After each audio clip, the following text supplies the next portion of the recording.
తర్వాత చూసుకుంటే ఇప్పుడు నిన్న జరిగిన మ్యాచ్కి వస్తే మన ఇండియా ఫస్ట్ టాస్ గెలిచి బ్యాటింగ్ చేస్తామన్నారు. మన బ్యాటింగ్లో అంత పర్ఫార్మెన్స్ ఎవరు ఇవ్వలేదు. ఓకే, ఫస్ట్ ఆడితే స్టార్ట్ వచ్చింది కానీ పవర్ ప్లేలోనే మనకి 3 వికెట్స్ పడిపోయినాయి. తర్వాత శ్రేయస్ అయ్యర్ వచ్చిండు. శ్రేయస్ అయ్యర్ ఒక్కడే 49 బాల్స్లో 80 కొట్టి నాట్అవుట్గా లాస్ట్ దాకా ఆడిండు. దానికి సపోర్ట్ ఇవ్వడానికి ఎవరు లేరు. శివం దూబే కొంచెం పార్ట్నర్షిప్ చేసిండు. 23 బాల్స్లో 22 రన్స్ ఏమో కొట్టిండు శివం దూబే కూడా. ఎక్కువ లాంగ్ ఇన్నింగ్స్ ఆడలేదు.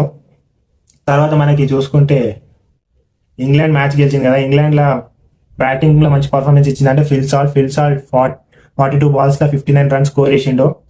జాస్ బట్లర్ అయితే అవుట్ అయిపోయిండు. తర్వాత Harry Brook player of the match 35 బాల్స్లో 79 రన్స్ స్కోర్ చేసిండు హ్యారీ బ్రూక్. తనకి ప్లేయర్ ఆఫ్ ది మ్యాచ్ వచ్చింది. మోస్ట్ ఆఫ్ ది రన్స్ ఇంగ్లాండ్కి వచ్చినాయంటే వీల్ ఆడినప్పుడు వచ్చినాయి. స్ట్రేట్ కొట్టినప్పుడే ఎక్కువ రన్స్ వచ్చినాయి. అలాగే బాల్ కూడా స్ట్రేట్ కొట్టినప్పుడే దూరం పోతుంది. ఎక్కువ బౌండరీస్ కూడా ఇంగ్లాండ్ ప్లేయర్ స్కోర్ చేసింది. అట్లనే మన శ్రేయస్ అయ్యర్ కూడా ఎక్కువ బౌండరీ స్కోర్ చేసింది కూడా. స్ట్రేట్ ఆడినప్పుడే ఎక్కువ రన్స్ వచ్చినాయి.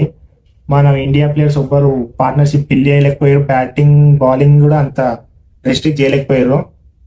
మేజర్ లాస్ వచ్చి బ్యాటింగ్లోనే అయింది మనకి. ఎక్కువ సింగిల్స్ డబల్స్ తీయలేకపోయారు.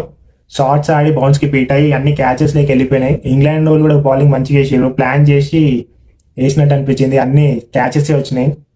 మీరేమంటారు?